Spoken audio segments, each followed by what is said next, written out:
आरक्षणाच्या मागणीसाठी मराठ्यांचा आगेमूळ घेऊन मुंबईला निघालेल्या मनोज जरांगे पाटील यांचं थोड्याच वेळामध्ये पुणे जिल्ह्यामध्ये आगमन होत आहे। पुणे जिल्हा नगर आणि पुणे जिल्ह्याच्या सरहद्दीवर असणाऱ्या शिरूर शहरामध्ये मनोज जरांगे पाटील हे थोड्याच वेळात पोहोचत आहेत। आपण या ठिकाणी पाहू शकता मनोज जरांगे पाटील यांच्या स्वागतासाठी या ठिकाणी हजारोंच्या संख्येने मराठा बांधव या ठिकाणी उपस्थित झालेले आहेत। थोड्या वेळामध्येच या ठिकाणी मनोज जरांगे पाटील हे आपल्या लाखो कार्यकर्त्यांसह येणार आहेत।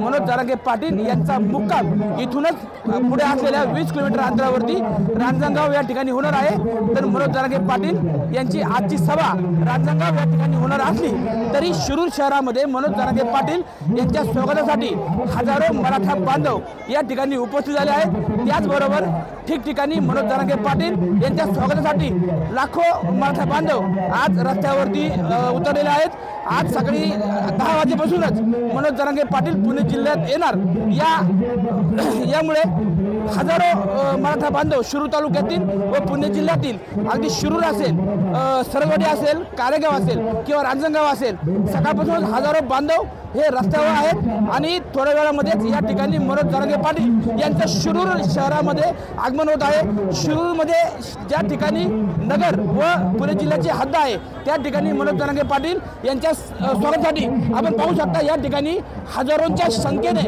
मराठा बांधव उपस्थित आहेत। सर्व हा मराठा बांधव अगदी दुपारी 2 वाजेपासून मनोज जरांगे पाटील यांची वाट पाहत आहे। थोड्याच वेळात या ठिकाणी मनोज जरांगे पाटील यांचं आगमन होईल।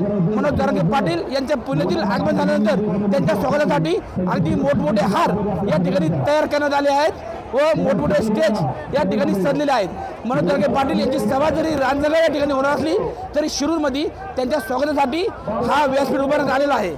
टाइम्स नाऊ मराठीसाठी सचिन तोडकर, शिरूर, पुणे।